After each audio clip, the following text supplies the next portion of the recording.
Shalom, selamat pagi, selamat datang di Renungan Harian Toraya. Sebelum masuk di Renungan Harian Toraya, mari kita berdoa. Bapa di dalam nama Tuhan Yesus, kami akan baca firman-Mu, biarlah firman-Mu tetap tinggal di hati kami, dan kami lakukan setiap hari di dalam nama Tuhan Yesus, amin.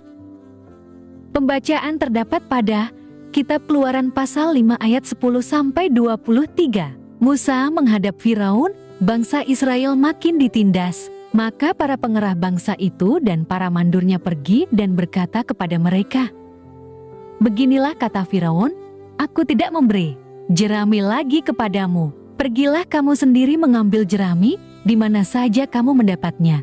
Tetapi pekerjaanmu sedikit pun tidak boleh kurang." Lalu berseraklah bangsa itu ke seluruh tanah Mesir untuk mengumpulkan tunggul gandum sebagai pengganti jerami.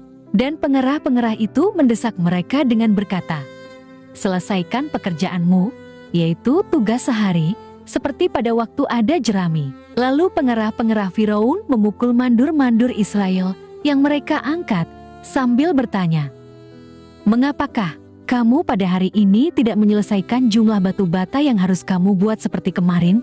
Sesudah itu pergilah para mandur Israel kepada Firaun dan mengadukan halnya kepadanya.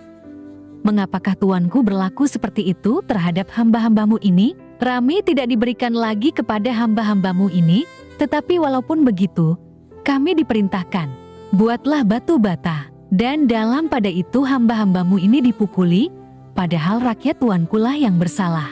Tetapi ia berkata, "Pemalas kamu, pemalas.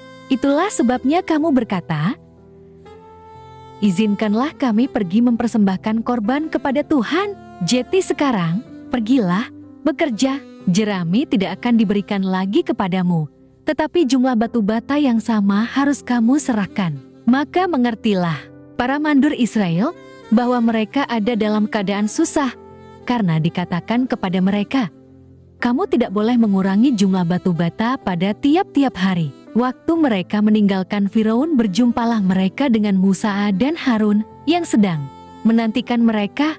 Lalu mereka berkata kepada keduanya, "Kiranya Tuhan memperhatikan perbuatanmu dan menghukumkan kamu, karena kamu telah membusukkan nama kami kepada Firaun dan hamba-hambanya, dan dengan demikian kamu telah memberikan pisau kepada mereka untuk membunuh kami." Lalu Musa kembali menghadap Tuhan.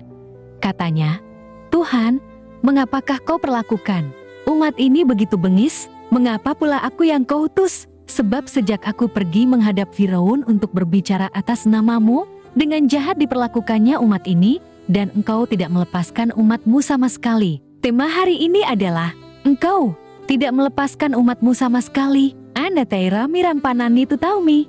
Semua orang tentunya mengharapkan kelepasan dari tekanan hidup yang berat. Jika ini menjadi harapan, maka sudah pasti kehadiran Tuhan menentukan kelepasan itu. Lalu bagaimana jika serasa beban makin berat dalam perjalanan bersama Tuhan? Apakah mungkin perjalanan bersama dengan Tuhan di tengah penderitaan akan semakin menambah beban penderitaan itu?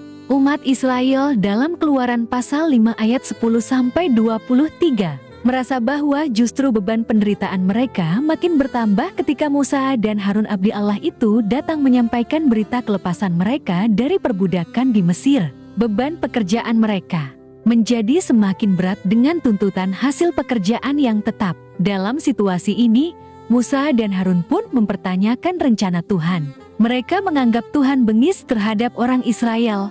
Apakah Tuhan memang demikian perlakuannya kepada umatnya? Cara Tuhan berkarya sesungguhnya mengajarkan umat Israel untuk mengerti rencana Tuhan bagi umatnya. Masalahnya justru ada pada umat Israel yang gagal memahami rencana Tuhan. Rencana pembebasan dari Tuhan dianggap sebagai bumerang bagi orang Israel.